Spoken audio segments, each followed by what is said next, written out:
listening to Around Comics.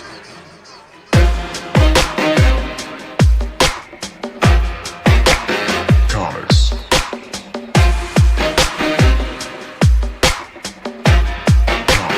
Comics.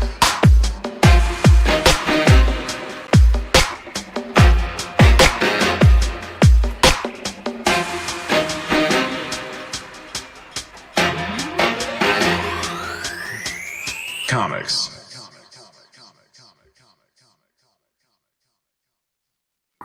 You are listening to Around Comics, episode 433, Trade Talks, Shulk, the She-Hulk. What's happening, fellas? Trademark. Better- She-Hulk. better She-Hulk. late than Trademark. Trademark She-Hulk? No, She-Hulk. Trademark.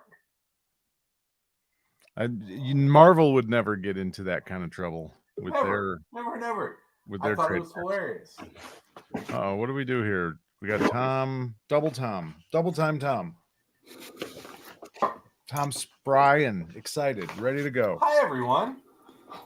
Hi. I like that Bucks hat, Tom. It's pretty sweet. Thanks. How did I end up with two fucking Milwaukee, Wisconsin people on my podcast? How did that It happen? is the good land.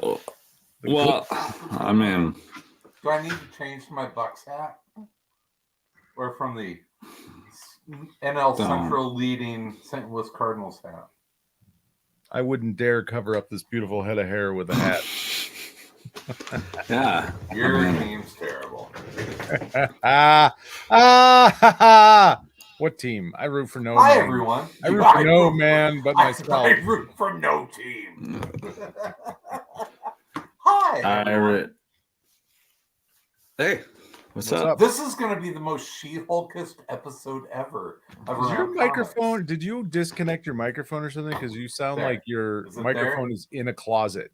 Is it? Hold on. I mean, you've only been podcasting for 20 years. Maybe Like, you'd have to figure seriously. out one of these fucking days. Oh yeah, that's And That should help. There you go, dummy. Yeah. still, Good job. still sounds- Yeah. I mean, Yeah, since 2006. Is that better?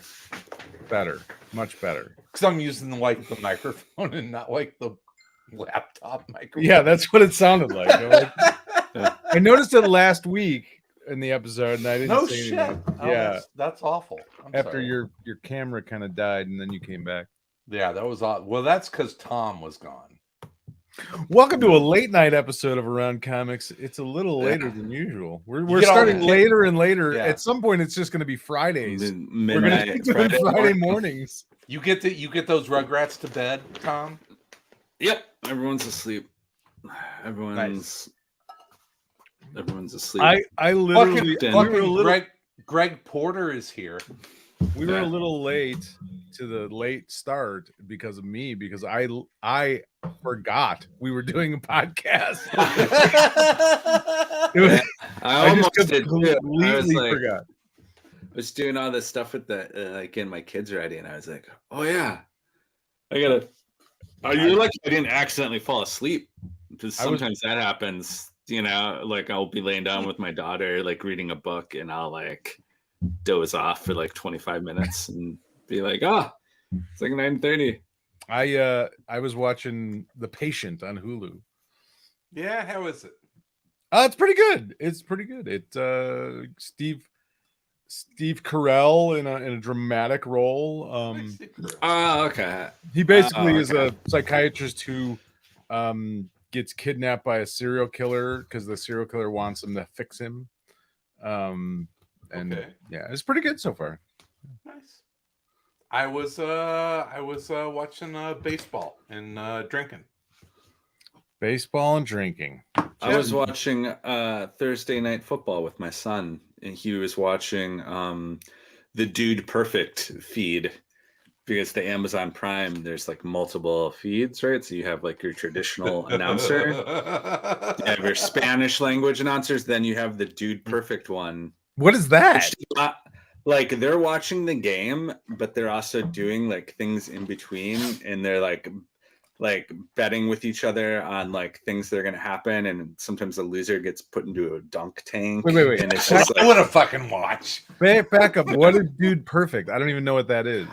they're like, it's like this YouTube show where like they do like trick shots and like like it's one. They've been around for a long time, but my son was super pumped. Been around since It's like, yeah, 2014. it's like, fuck, dude, I don't. Yeah, he doesn't want to listen to Al Michaels. Yeah, You know, like, yeah, it's like put on Dude Perfect. Like he That's doesn't fun. like. Yeah, it's I thought it was great. I was like, oh, this is, you know, like he loves when Nickelodeon does the NFL playoff games. They'll do like one game a year, like the Nickelodeon version where they have like SpongeBob in the like uprights, and they'll have like. And it's fun. I think it's great. I'm like, this is better than, I'll be honest, like the announcers for adults, because like the announcers aren't trying to like create narratives that don't exist. Like it's just the announcers are like talking about things, the strategy of the game and like things like that, instead of like all the weird stuff adults want to hear announcers like talk about. And do we want to hear? I think it's just I don't, but studios seem to think that that's what they want us to, you know, like we want to hear. It's like I have more fun whenever like I've always been this way too, of like they'd have some celebrity or like put a comedian in the fucking booth. I would rather listen to a comedian. Oh fuck, they did that with Dennis Miller, dude. It was bad. No, a real comedian. He was a real fucking comedian. No, he wasn't. When Yes, was he Dennis Miller was. ever a real comedian? Like 30, like he was already like washed up by then. Anyway, have you ever watched? How about a as we funny talk about comedian? announcing?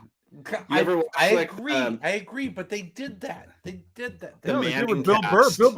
Bill Burr did a Boston Red Sox game. It was fucking phenomenal. Because Bill Burr's hilarious. Dude, he did the dice tournament for the projects. It's one of my favorite Chappelle skits. The dice turn. Oh yeah. Oh yeah, that's where you kind of. He was one of the commentators for the dice I didn't know tournament. what the hell you were talking about. I'm like, Dice Project. What? Is this a D&D? Was he doing a D&D tournament? He did that in Chappelle show, right? Yeah. He was the white Have you guy. ever watched like it's a great skit. the Manning cast version of like Monday Night Football, where it's Peyton Manning and Eli Manning like talking during the game? I have I'm not. so done with the Mannings. Then the announcers, it's better. Yeah. It's like because it's like whatever, we're now having we're having announcer talk, but it's just like I don't know, like mostly it's Why like, would anyone want to listen to three guys talk about something? I don't understand. Yeah, It so just got boring. meta. Hey, we have a comic to talk about. Let's jump into this because we got tons of stuff to cover. This is Trade Talks. Tons of Give stuff? me this thing. Tons of stuff. Give me the stinger. 6 issues. Wasn't tons. Give me the stinger. Tons of stuff.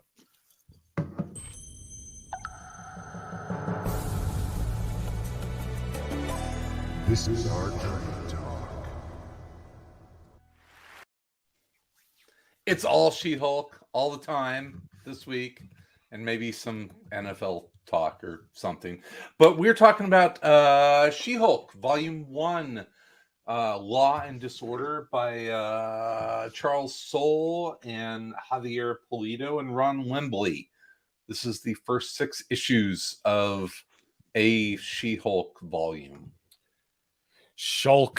Well, a She-Hulk. What year did this come out? What else? Any idea? 2014, I think. Something like that. Yeah. Wow, Yeah, you really something did like your that. research for this episode, huh? I got it. It says 2020 Marvel, but that's when the trade was put together. So Yeah, I have let my me see. stuff here.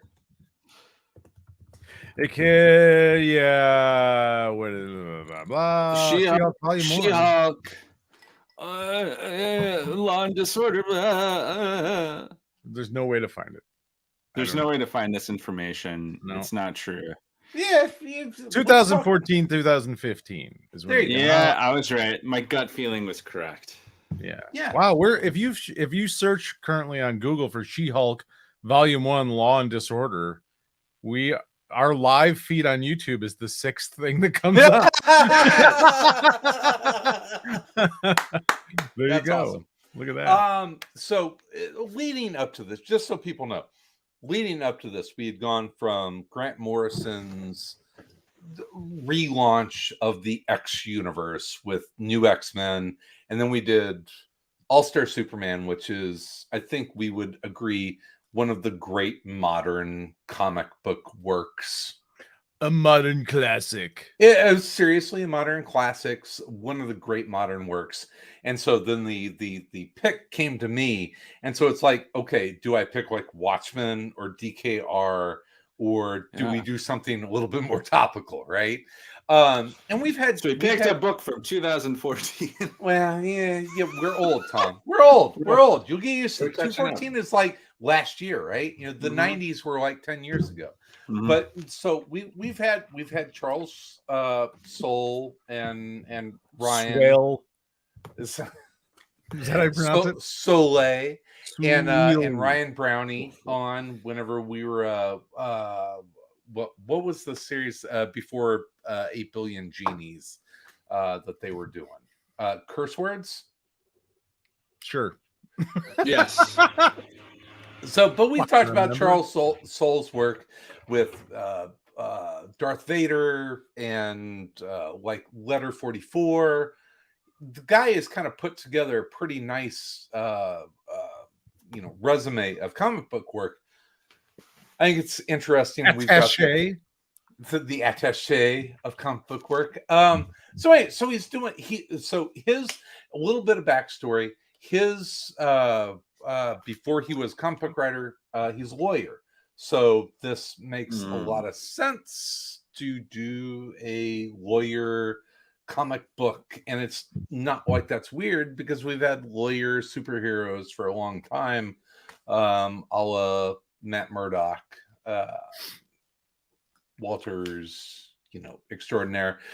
So he's writing this. So we have this kind of weird superhero lawyer book, which I don't think it's a template for what's going on with the Marvel series, but it's certainly the seeds for it.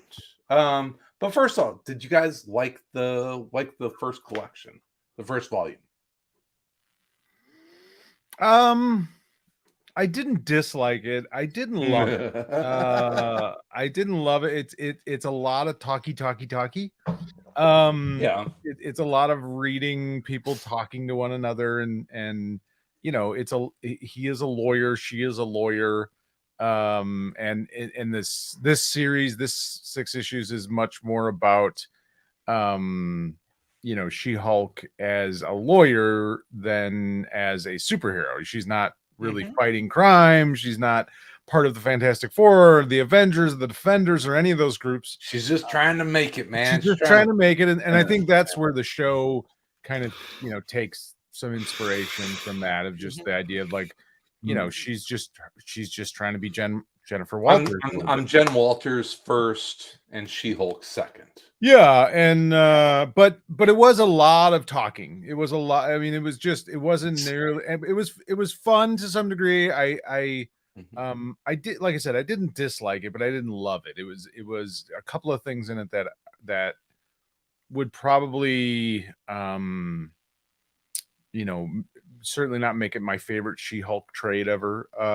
But the art was one thing that I didn't love. Not that it was bad. It just, for me personally, I wasn't crazy about it. Specifically character designs. I wasn't really crazy about some of the character designs.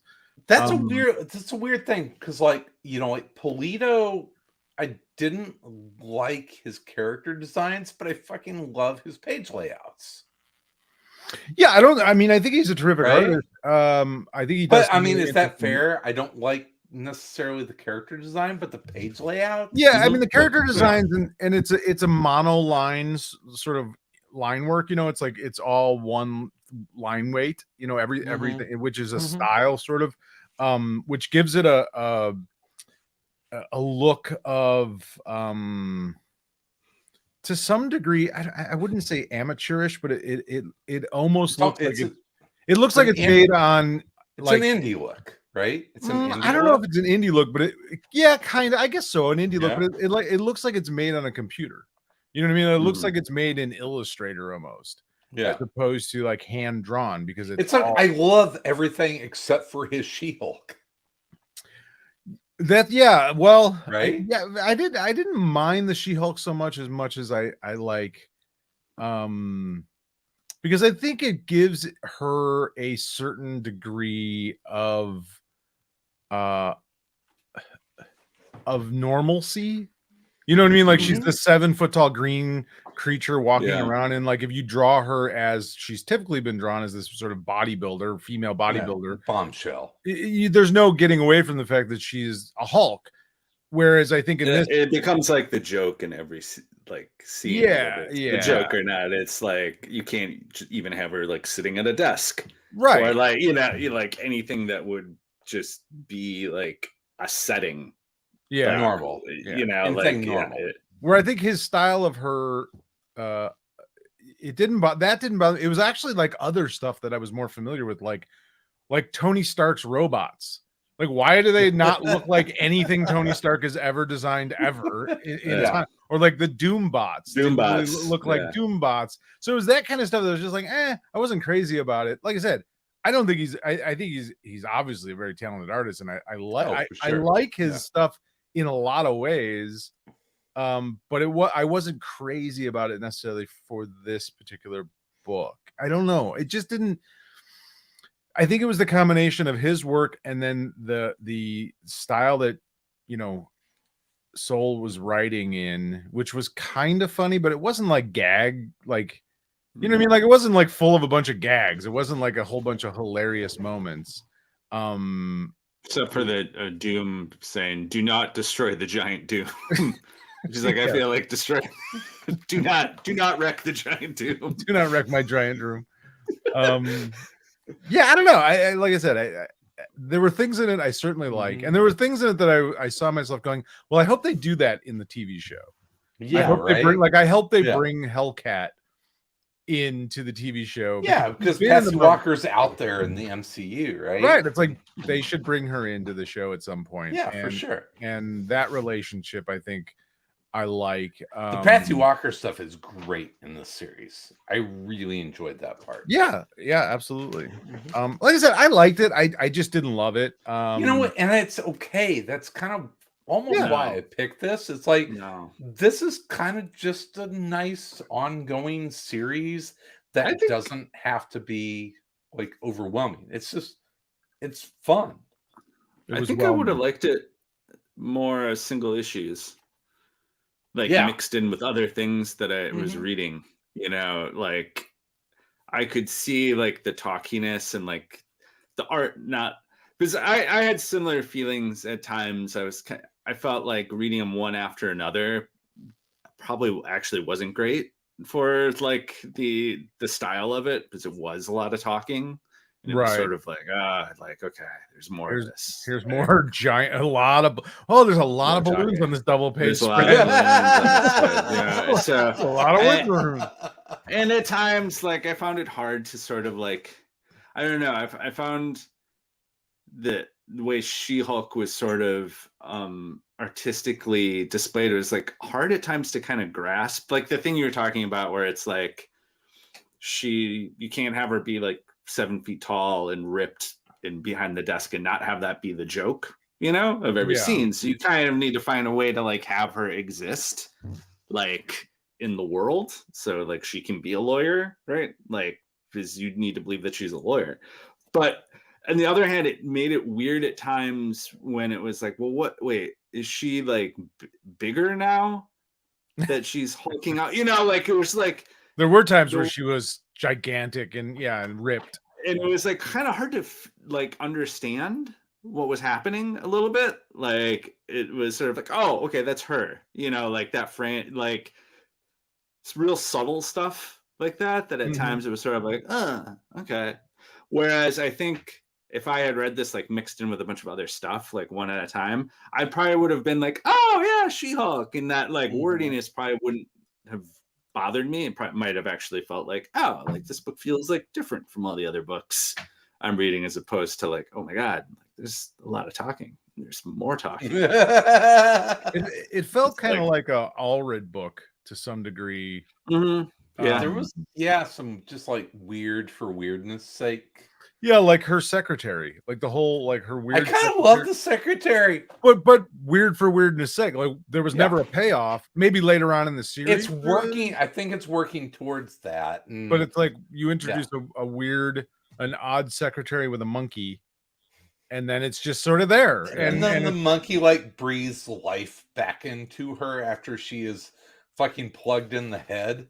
Yeah, I don't. Yeah, I mean, That- I did like the Doctor Doom son story as like That an was an idea, awesome- and that was probably my favorite part of these 6 issues, because I don't know, like it kind of got to what I thought was like a sort of a compelling way of thinking about, like, because it gave like an extra wrinkle to being the lawyer part of it, right? Is like her duty is to like go as far as she can for her client, right? And like there's the scene where, you know, the stuff where she's talking to Daredevil as well, you know, who talks about, well, in the case for people like us, going as far as we can goes a lot farther than most people do, right? And I kind of thought that was like, for an issue where also is like some good Doom moments, there's also like a surprising amount of depth to like thinking about like Doom's son and like his desire to like have his own free will. And She-Hulk, you can obviously see that she, you know, has an affinity for that. She understands that feeling, and like she understands someone's desire to like prove and show that they can like be their own person.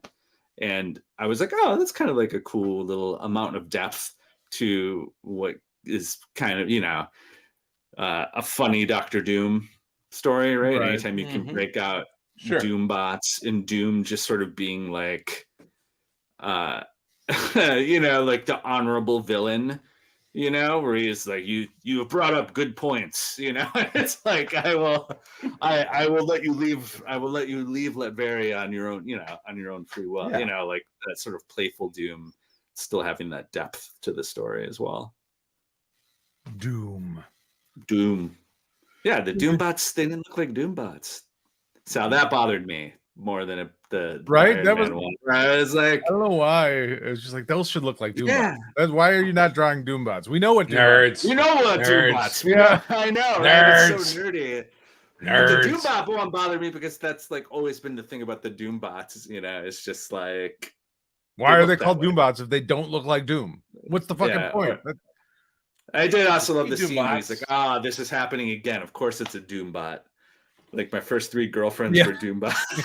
That was funny. That was funny. That was good. Yeah, that story was really like my favorite out of the collection. That was Doom. definitely the center cut of the, you know, the beef tenderloin. Yeah, there. the little 3 issues there. It was pretty funny. But yeah, like my first teacher, my best friend when I was a kid, my first 3 girlfriends, my first pet. They were all Doombots. I really should have seen this coming. Oh, I missed that. Should have known. Should have known. I enjoyed it. I mean, it was Also, the good- art good switch. comic. The art From switch 4 was to weird. 5 was intense. I can't think of too many. Like that was an intense. Like That's a this is not a flagship comic art switch. Yeah.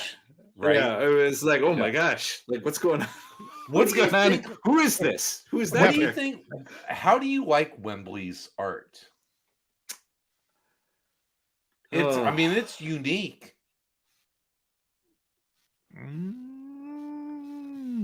I didn't love it. I didn't love it in this story.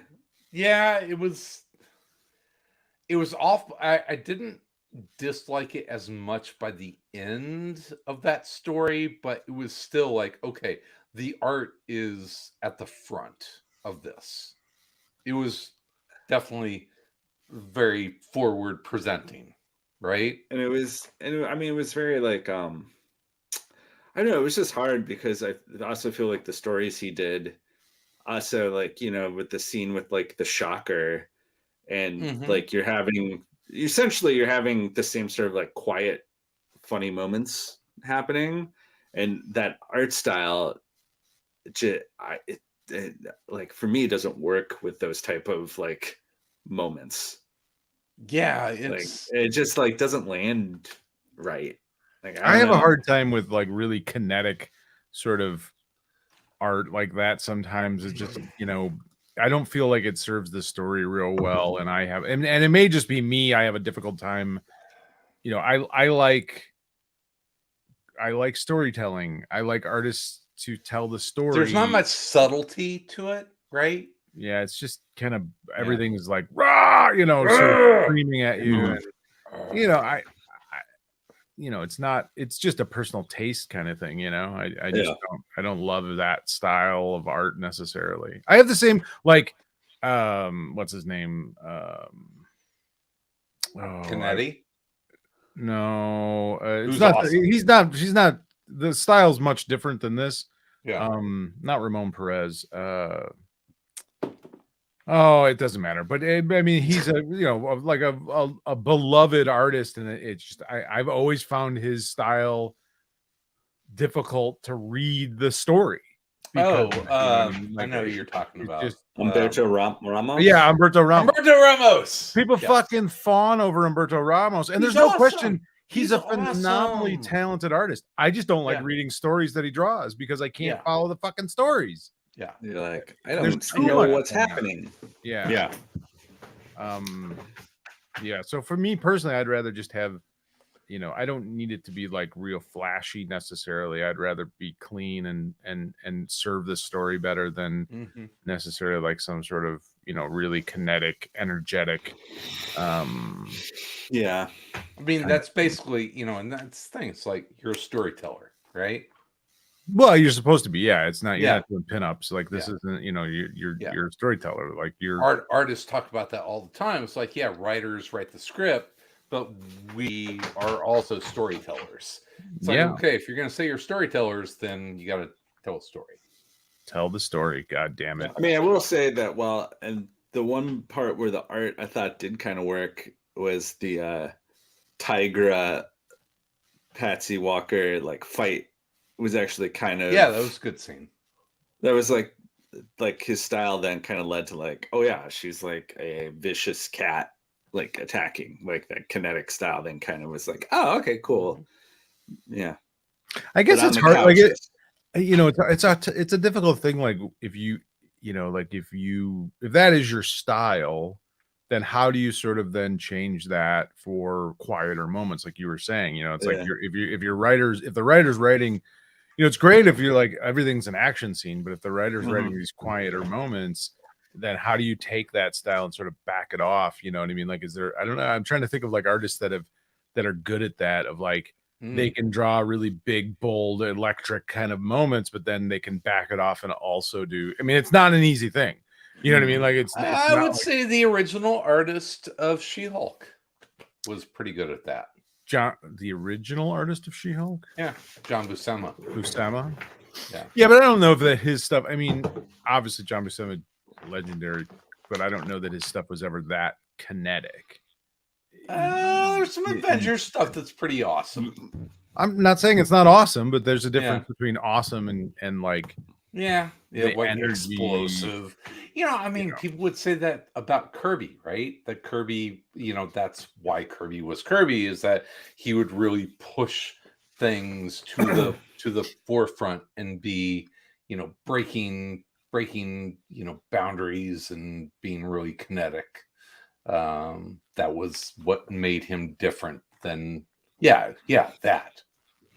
Yeah, and I think he also, I don't know, did he do quiet moments well? I think he did though.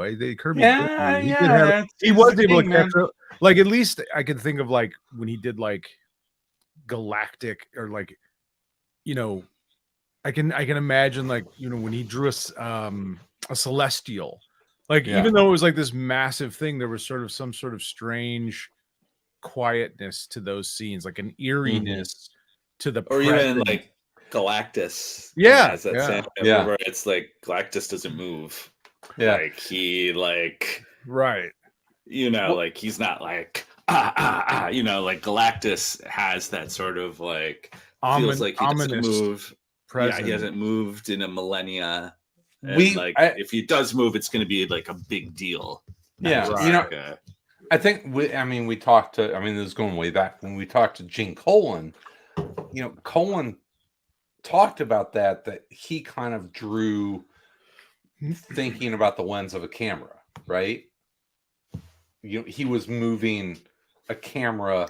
Like Colan thought about comics like a filmmaker, vertical, right?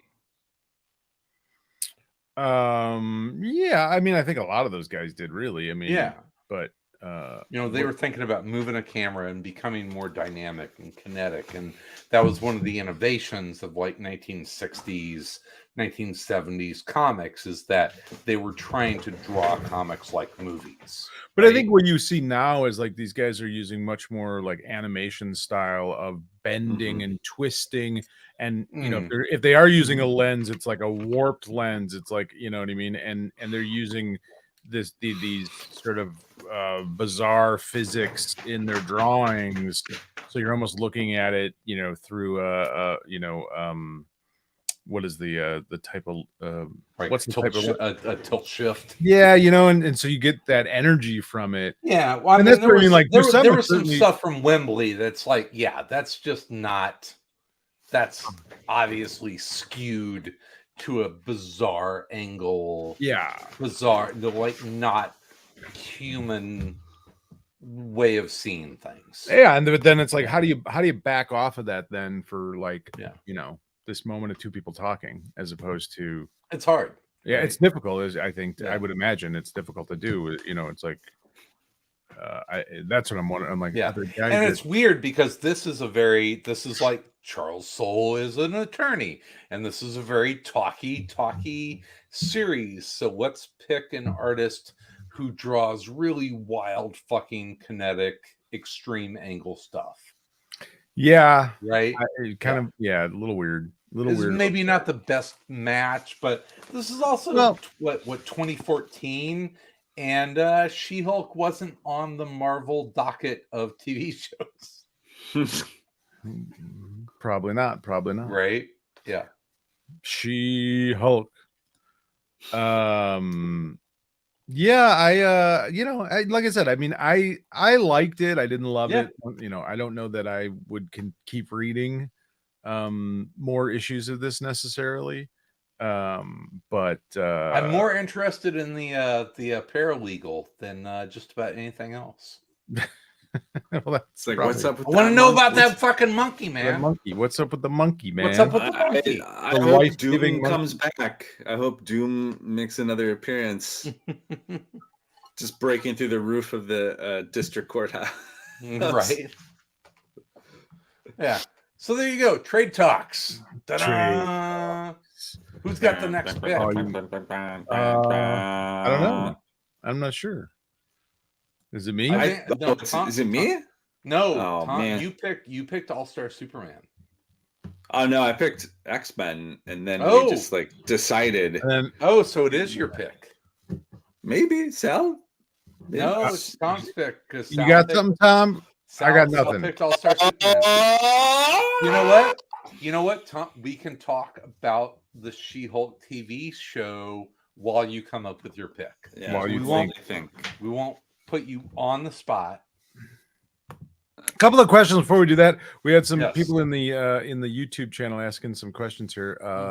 Nick Lindsay asking, he said the fiance was asking what She-Hulk she should start with, and the Peter David She-Hulk omnibus isn't the right one. Is this trade paperback good for that to start there? I mean, it's certainly not a bad place to start. No, it's not a bad place. The art could be a hurdle for folks. Yeah, I don't know what her level of art appreciation, but I'm always going to go back to Byrne, John Byrne, of course. Yeah, but I don't know. I haven't read that in a while, so I don't know how that even holds up necessarily. It looks nice. Well, it's John Byrne, of course it does. Yeah, right. But I don't know how well it holds up. But yeah, I don't think this would be a terrible place to start. No. And I think it's certainly, if she's a fan of the TV show and she's looking for something to sort of read and, you know, connection to that, I would say this is a pretty good place to start. But yeah. He also asked, are your guys at handles good for Twitter and Instagram? Mine is. I don't know about Tom's. Tom, is your Tom at Tom Caters? And Chris doesn't have one. Chris isn't on social media anymore. He's gone. He's out of here. He doesn't interact with people. I don't care what you think. I don't have the bandwidth. Man. Thanks for helping out the show, Chris. Really appreciate the fact that you're willing to help in all the other ways. I help out the show by sharing it on Twitter. It'd be so difficult for you to share the fucking show links to your thousands of Twitter. I do followers. on the occasional Facebook, which I do because I curl still. So old. Yeah, I love all you people. Did you watch this week's She-Hulk? I did. I really like the TV show. I know it's not like I really like it. It's really good. It's really fun, and I love that she is sort of this cringy character who also has this alter ego that is this giant goddess superhero that she doesn't, not sure how she feels about. Yeah. But I love that they play on the fact good, right? That, Jen Walters is a kind of nerdy, not unattractive, but she's not some supermodel, lawyer, and she just happened to be turned into a She-Hulk, and she's kind of dealing with that. And I love, and like I am a huge fan of Titania as her. I've always liked that character since Secret Wars. I've always been a fan. You are such a fool for Bronze Age. I am the villains, absolutely. But and in the show, she's nothing like the character in the comic books. But I love what they've done with the character in the show. I think it's hilarious. Very, very time relevant. Very topical and yeah. So I don't know. People are. I don't know what people are expecting out of a She-Hulk TV show. It's like, do you expect it to be good? Well, it's really good. But I don't understand. It's like, do you expect the She-Hulk to be the same as like, Black Widow, Falcon and the Winter Soldier? What do you want it to be like? It's about a big green woman who's a lawyer, man. Yeah, and it's funny, and it's like, and they have, one of the most underrated actresses of this decade. Well, that's not too hyperbolic, but it's very hyperbolic, but it's fucking true. I don't know after about that. After what she did with Orphan Black, Tatiana Maslany is so good. Well, you're saying she's under. She's won Emmy awards. So did she win an Emmy? Not really like underappreciated. Did she win an Emmy for Orphan Black? Yeah, I think deserved. She might have won multiple. She's won like good Critics' Choice Awards. Awesome. Yeah, I don't think she's the least appreciated greatest actress on the planet, but she's good. Really good. She's pretty good, and she's funny, which I didn't know she was funny. She's actually pretty funny, and you need to go back and watch Orphan Black. I think you would really like that show. I started it; it was okay. It's 5 seasons, but it's really good. I don't have all that. I don't have that much time. Yes, you do. Yes, you do. I know the fucking bullshit you watch. I follow your Plex account. All right, I got something picked. I got it. Thank God. Tired of listening to this drunk fool. I'm gonna stick with just picking things that I just want to reread that I haven't read in a while. More She-Hulk. So. Nope, it's League of Extraordinary Gentlemen, Volume 1 by Alan Moore. Wow. Okay. We talked about it last time we got together. It came up, and I was like, you know what? I haven't read that in a while. It'd be kind of fun to like. Should I read my original issues? Should I read whatever recaptures the vibe of it for you? I haven't actually broken out the original issues in a while, but I do have them. somewhere. I'll have to hunt them out. Cool. Yeah, I haven't read that in a while either. That'll be fun. That's And it's on Hoopla. I double is on checked. Hoopla. It is on Hoopla. well, there you It's go. one of my favorite comics of all time, The Tom. League of Extraordinary Gentlemen. Volume And then 1. we'll watch the movie. Did I ever tell Volume you guys that I contributed to the Jess Nevins annotated? Oh yeah. I don't know. Yes. I don't know if it was in the book. I think he did a book. I think he had. Online. But online, I had contributed to that. There was something he missed. I was so proud of myself because there's something he missed in it that and I'll point it out when we do the actual trade talk. Yeah. What I I'm so excited. Thank you, Tom. Yeah. Well, that's what I do. I pick gonna go obvious through- books that- So are we going to keep the discussion to volume 1 though? Is the big thing. well, that's what we're reading. So Yeah. Yeah, that's we'll what read we're that. talking We'll read volume 1, and then if the topic of what happens later comes up, I mean the book. I had the annotated as well. Congratulations. It's going to be awesome. I can't wait. I'm going to dive in tonight. Oh my god. No, you're not. No, you're not. You're No, lying. probably not. You're lying. Yeah. What else? Anything else? I read what did I read? I don't know. I read I'm still reading Crisis on Infinite Universal what Crisis on Dark Crisis on Infinite Earths. Is that what it's called? I have no idea what you're It's talking a terrible, terrible title. the one that they changed it to like part way through. Yeah. What was it? Just Like, it was just Dark Crisis, right? yeah. They changed it to Dark Crisis on Infinite Earths. Infinite Earths, yeah. Oh, I had an email. You guys want me to read a listener email? Mm. I love listener emails. Let's see if I can find it here. Where is it? It's from Joe. It's from Joe G. So it, but he said, "Hello, Sal, Chris, and Tom. Hi, Just wanted to let you know I ran across a strange thing on my phone. I have a Samsung Galaxy A20. If I swipe left from the home screen on it, an app comes up called Samsung Free. There's a listen section which has a lot of podcasts available. Your podcasts are accessible on this app. Also, your Patreon content is available on this app." Oh. All right. Well, there you go. Awesome. Maybe I shouldn't have read that out loud on the show. Have you been dying to listen to K. Billy Super Sounds or Yeah, now Tom you know Versus? There you go. Yeah, just thought you might want to know. I'll have to look into that. I don't know. He also went into the question we had asked a while back. What is your favorite comic story / arc? And he said, mine is probably the original Captain Marvel / Warlock / Thanos saga. This is because I read this in real time. When it came out, there was nothing else in mainstream comics like it. Bought them off of spinner racks and flea markets way ahead of its time. Runner up, Kingdom Come and V for Vendetta. Thanks, Joe G. So there you go.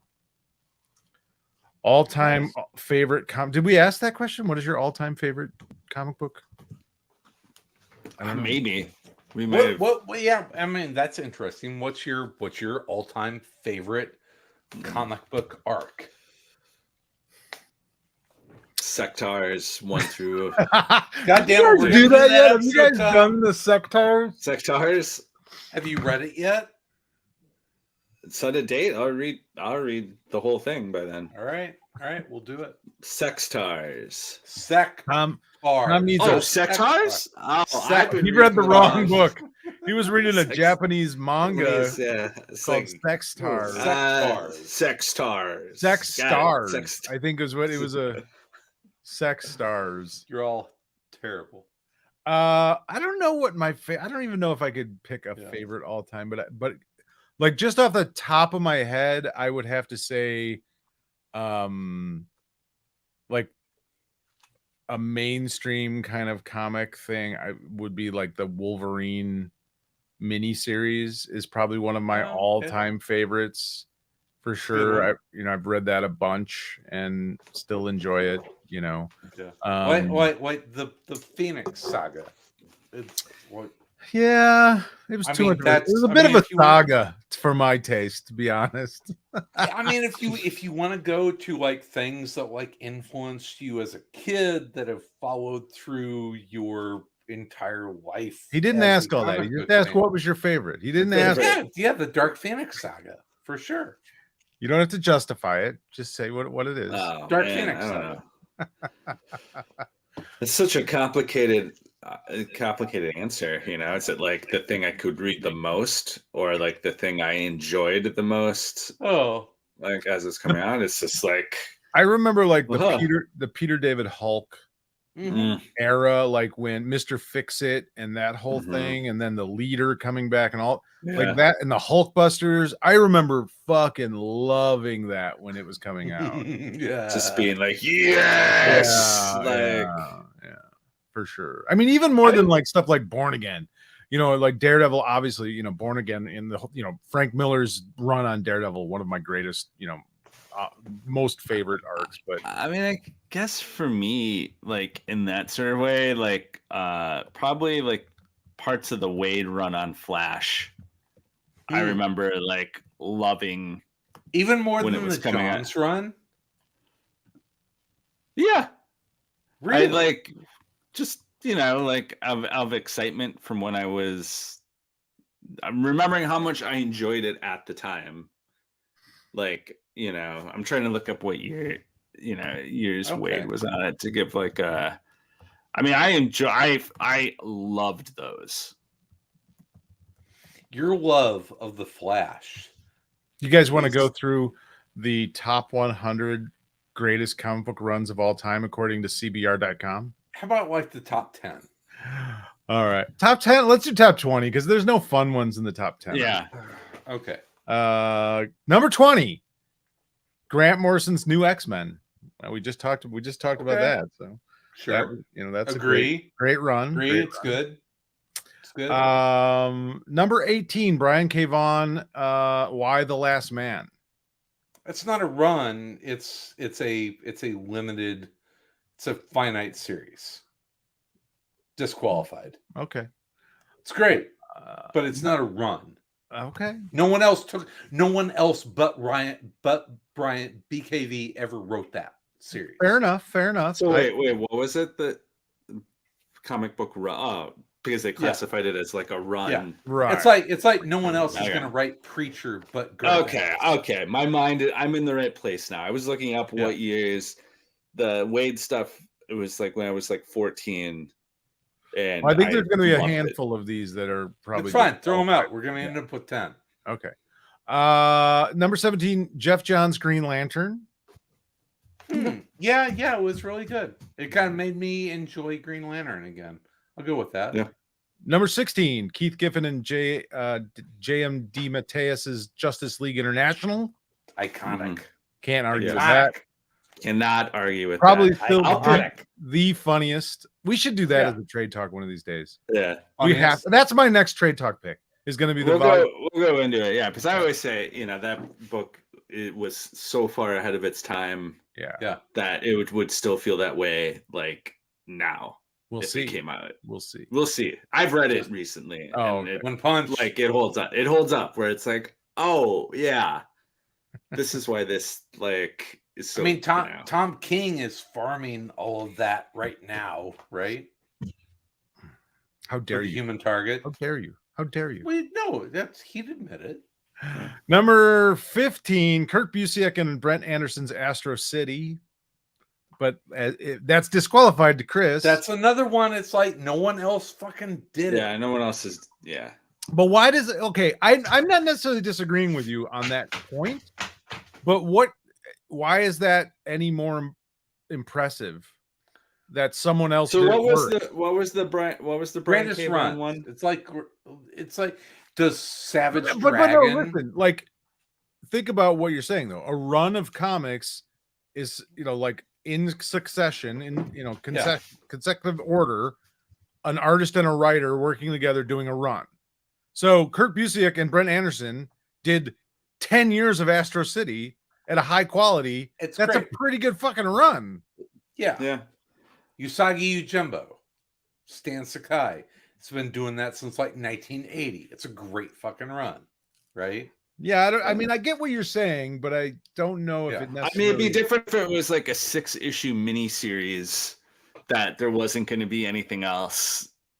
You know what I mean? It's like the idea that they've done these for like single issues for like a large amount of time. I think like Mazzucchelli and Frank Miller's Year One is like one of the great runs of comic books, and it's like 6 issues. Yeah, I don't know if that's a great run. It's a great 6 issues, but it's not very long. You can't even call it a run. Okay, all right. So I would disqualify that before I would disqualify. All right, I don't know. All right, number what's next 14 on the list. Jason Aaron's Thor. I'd It's put been Simon. Mine for quite a Is Simonson above that because it should be? Well, we'll see. We'll see. Eh. Number 13, John Byrne's Fantastic Four. Yep, This one should be higher. Number 12, Jonathan Hickman's Avengers.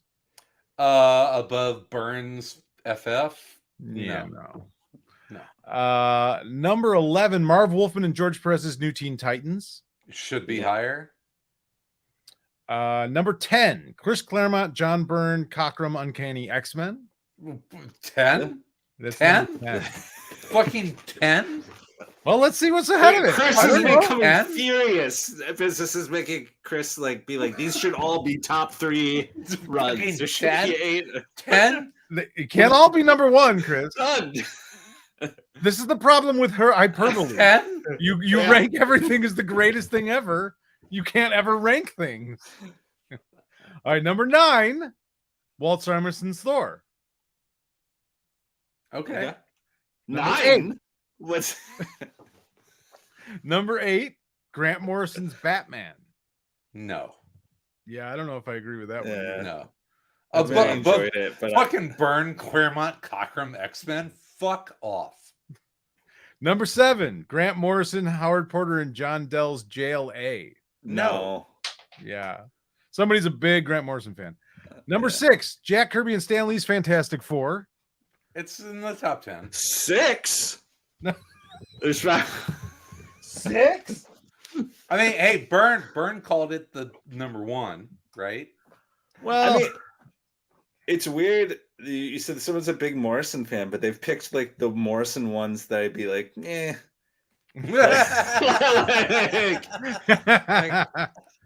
We'll keep going here. I'm sure. Number 5, Steve Ditko and Stan Lee's Spider-Man. I remember 0 about that. Well, that doesn't mean it's not. It's the origin of Spider-Man. Oh, Ditko. Oh, okay. No, Yeah, that's what fine. the fuck what did you think I'm I sorry. said? Yeah, no, I missed it. Sorry. Number 4.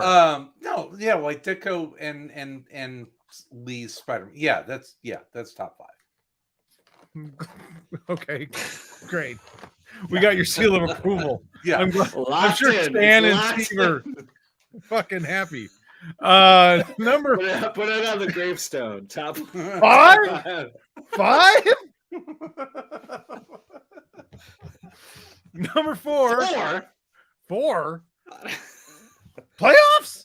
Number 4. Frank Miller and Klaus Jensen's Daredevil. yeah, for Number sure. 4. Yeah, Hard to for sure. argue. Number 3, Alan Moore's Swamp Thing. Oh, that's an interesting pick. I don't know if I put sure. it there. It's not an immediate no for me. So it's Right? like I'm kind of like, Yeah, like I think, yeah.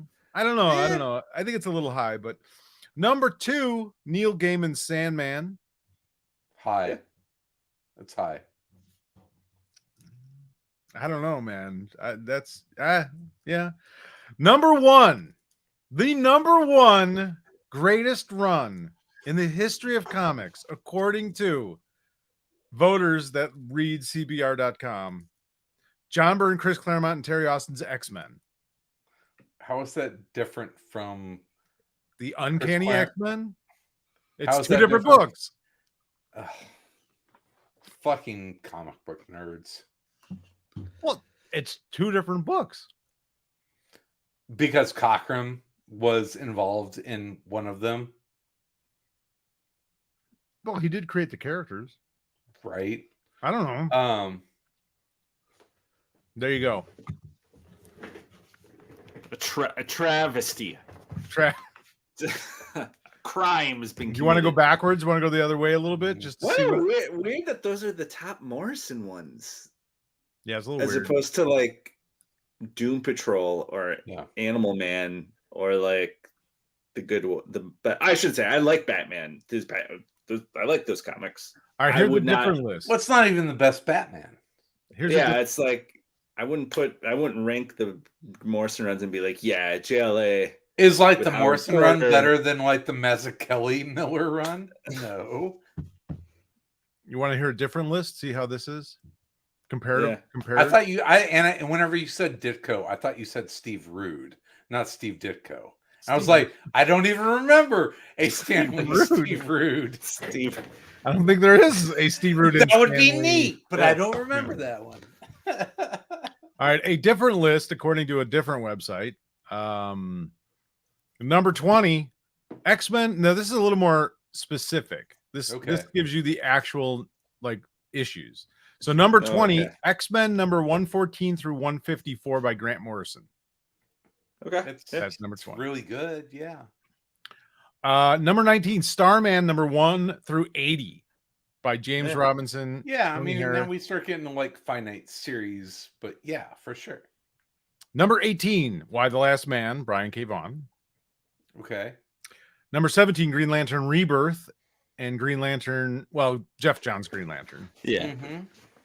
Number 16, JLA International, or Justice League International. Mm-hmm. Number 15. You know what's crazy? I just realized that what was the Jeff Johns one on the other top 20 was Green Lantern. Funny that JSA didn't beat Green Lantern. I really liked this JSA. Yeah, I love his JSA too. Or now that I'm wrapping my head around that, I'm like, a lot of these are very fans are weird. similar. Wait a minute. Is this the same list just on a different Are you website? reading? Yeah, I mean, when we start getting to like Vertigo series, it's like, I liked Why the Last Man. It's not better than 100 Bullets, which number 100 on the list is Cerebus. Yeah, okay. That seems way low. I'm sorry. Yeah. Whatever you feel about Dave Sim, that's fine. But as far as a run of comics, probably historically, 100. Historically 300 issues. Historically important. Yeah. That's a little low. Number 100. Incredibly weird on multiple levels. 91, Usagi Yojimbo. Okay. Number 89, The Spirit. Oh, okay. Yeah, can't say no, right? What's like the top 89? 5? What's the top 5? There's 80. What? I think this is the same list, actually. I don't know. I think it's actually the same list. They just no. I hate lists. They're like Swiped award it. shows. Yeah, I think they swiped it. Yeah. Because it looks like it's the top 5 are the same. Oh. It's where'd I go? I missed it. I went too far. Yeah, I mean, what's your favorite run of comics? Tom, what's your favorite run of comics? I don't have an answer. I mean, do you have an absolute favorite? I mean, I know that you love a huge run of Legion comics. I know that you love several runs of Flash comics. Yeah. I mean, is there like a 4 or 5 year run of comics where you're like, yeah, that was the jam? That's a tough one. Yeah. That's hard. It is tough. And I don't have to pick. So No. I mean, if someone was coming down and they were like, we're gonna burn your comics, you can only say What would it be? Oh my god! I don't and I'm like, I gave them the wrong numbers. I only have I got the Mike Barron Flash issues. I wanted the I wanted the Mark Wade ones. I would say, I mean, just like I said, top of my head, the Peter David Hulk gives me the warm and fuzzies more than most. Oh, you're the Frank Miller Daredevil guy. I know I'm in your head. You're Frank Miller Daredevil. That Frank Miller Daredevil if the building is burning down and you have to go in and pick one long box, it's the Frank Miller Daredevil run. Yeah. Right? Yeah. Right? Yeah, but that's a boring answer. I mean, I don't, but it's not the wrong answer. well, there's no wrong answer. It's just Yeah. I don't know that. Like, I'm just trying to say, like, thinking of it as sort of, you said my favorite, so I'm thinking of it in the sense of like what in my memory of comics that I've read that I can remember any longer sort of brings up the most joyous sort of memories. Yeah. Frank Miller's She-Hulk. I just Daredevil read the run. She-Hulk story. She-Hulk.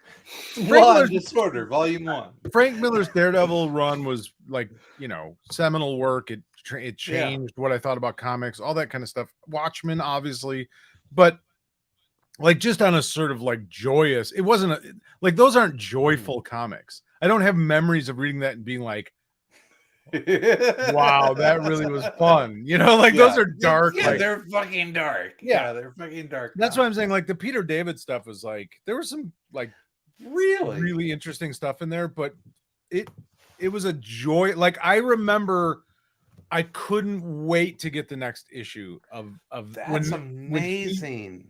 I really, really loved that, and the Grunwald Captain America stuff. Yeah, that's those great. that period of time was probably the most fun that I can remember, like where I couldn't wait to get the next issue. I couldn't wait to see Batroc the Leaper again. I couldn't wait, you know what I mean, for the Hulkbusters to show up. I couldn't, you know what I mean, like that. Daredevil, obviously, that was a different Fucking Serpent Society. Oh, fucking love the Serpent Society. Right? Yeah, Right? absolutely, man. Yeah. Loved that whole era of stuff. I think I certainly have fond memories of the Daredevil stuff and that, because that was something that as I was growing older, it was growing older with me, and it was getting more mature and serious and changed.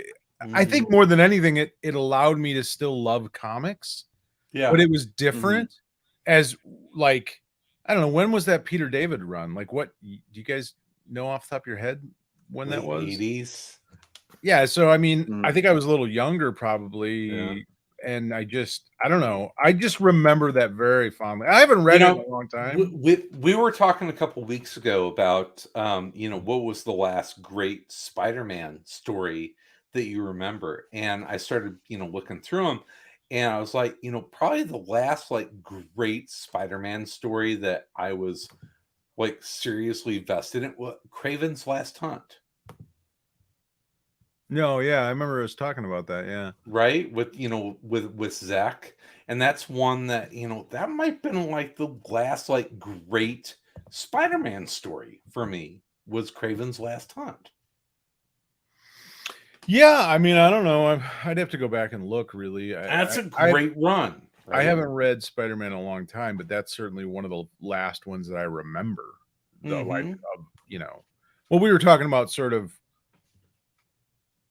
when was the last time a major character's run was really impactful on that character? Oh, Brubaker's Captain America run. Yeah, the creation of Bucky. Yeah. Right, recreation, the Winter Soldier and all that. Yeah.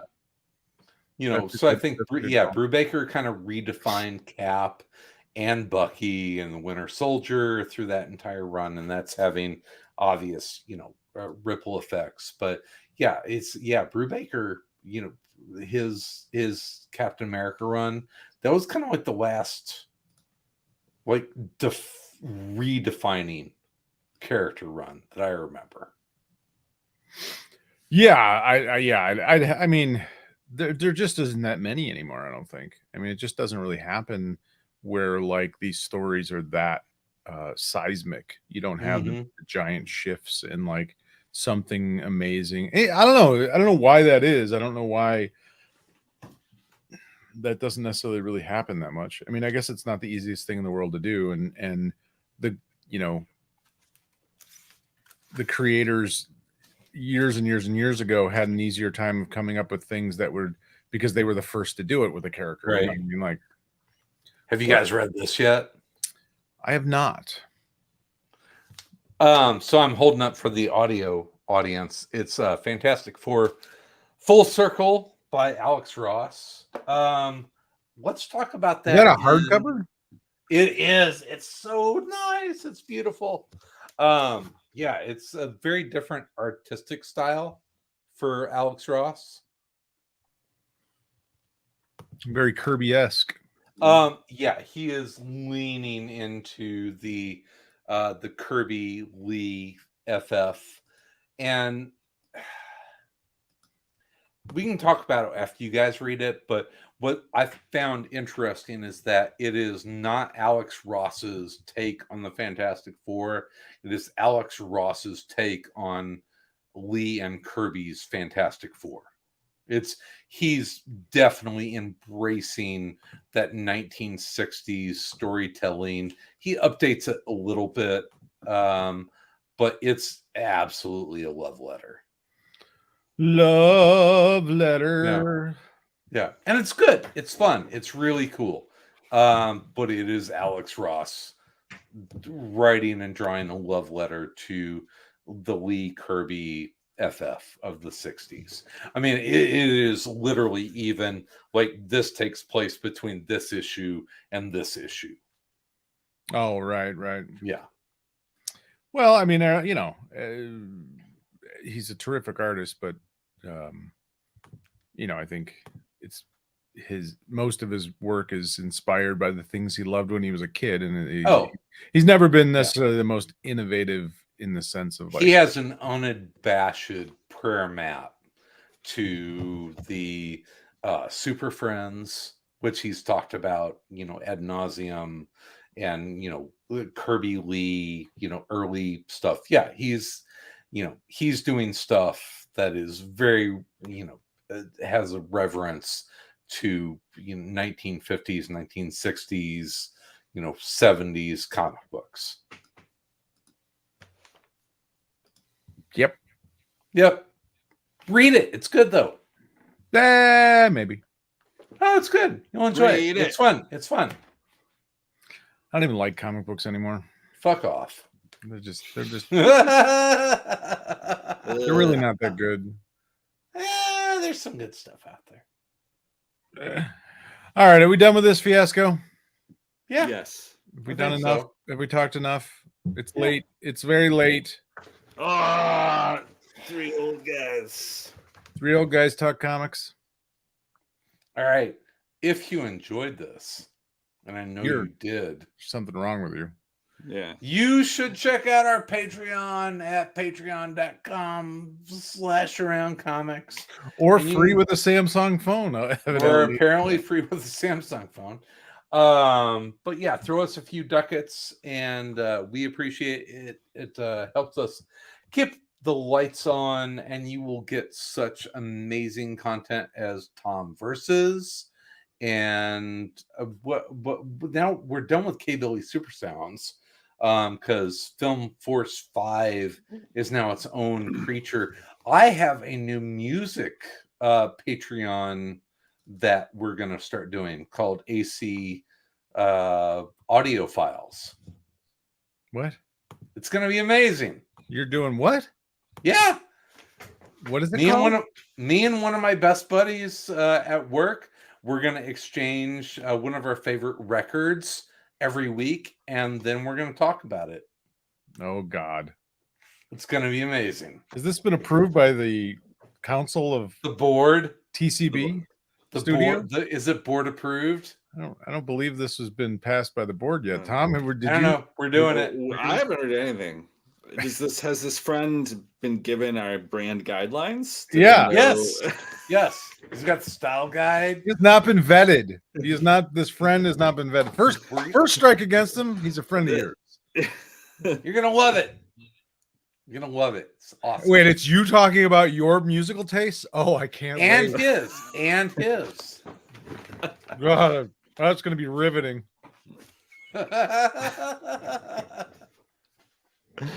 How many shitty 90s bands am I going to fucking hear about? And Tom, are we ready to do two old guys Sex talk about stars. comics? Yeah, sex stars 1 through 4. One through like 1. I'm afraid to Sex search it. for sex stars.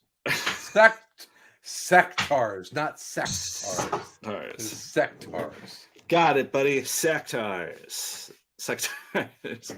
Sex stars. 1976 film directed by Leach. Of course there is. Sex stars. Sex stars. Stars Shirley Clark, Georgia Spelvin, and Honey Stevens. Sex stars. One word. No, I got 2 words. Hour 20. An exploitive behind-the-scene view of the people who make sexual fantasies come true on the silver screen. That sounds better than that shitty comic you guys are going to talk about. It is a shitty comic. It is a terrible comic, but we're going to have fun with it. That's all that matters. Yeah. That's not, yeah. All right. All right. So enjoy all meantime- of that and more. Oh. We'll be back. We have ACTV this week. Are we doing ACTV this week? Bears Packers Sunday night, buddy. I don't think that's going to happen yeah. unless we do it early. You're gonna watch that fucking shit show. I got to. Come on. Bears won, Packers lost. It's the only hope I have. Yeah. They're both in a not very shitty good season. They're both not very good teams. In a fucking terrible season that I'm guaranteed to be miserable. So we're gonna do I have a ACTV glimmer of- early on Sunday this week, and you can get that by being a Patreon member. Then we'll be back next Thursday. I figure it's a win-win. More If the comics. If the Bears somehow win this game, My life becomes amazing. But then. if- you but- understand that, right? when Aaron Rodgers like rips the heart out of Bears fans, at least it's over early, and I can go back to ignoring the Bears. So You don't live in fucking Wisconsin. No. Why would I? Whatever happens on Sunday is going to impact me personally. Personally, You moved there. I know. I didn't tell you to. Eh, Don't blame me. I don't know. Even Tom got out of there. He was born there. I know. Yeah. You lived in Green Bay. He loves people there, and he left. Could not wait to get out of there. We got to get a get together somewhere. I say Milwaukee, but Yeah, easy for you. How about you come down this way, huh? There's 2 of us. We'll meet you in Oak Park. Yeah. That's halfway. You know what we need to do, and I mean this in all seriousness. We need to reach out and do a special episode at Dark Tower. At Dark Tower? Yeah, Go back to our roots. yeah. We should do a Dark flashback. Tower episode. I'll do that. I don't care. Yeah, that would be fun. That'd be a hoot. We need to do it like a free comic book day or Well, if something. we're gonna do that, though, we have to like Let them know that we're coming. Yeah. and- Yeah. Well, no, but we have to like let you know. Is there anyone left in Chicago from the old like all the people? No, yeah, sure, for sure. Sealy, Yeah, still around. Sealy, yeah, Norton, yeah. Few people. I mean, if we're gonna do it, we gotta kind of try and make at least a little event Yeah, we should do that. We should do a Dark Tower live from Dark Tower. live from Dark Tower. Throwback episode. I'm in. Throwback Thursday. I got nothing All right. to do. All right, let's do it. Yeah, I'll talk to we'll bring up Mark and do it. I don't think my liver can handle drinking like we used to in those. Wow. Yeah, Yeah. those were days. Yeah, those were serious drinking hours. Yeah, days. that would be okay. Let's plan it. All right, that's great. Okay. We will be back next Thursday. What's our new trade talk? League of Extraordinary Gentlemen, Volume 1. League One. Okay, come back for that, and I'm back. Commandy issues 1 through 20. Commandy 1. Come for that in about a month. Check it out. It's on the Hoopla or go to your local comic book store. We'll be back next Thursday talking about more comics and other stuff. In the meantime, In between time, we'll be everywhere in and around Round comics. Comics.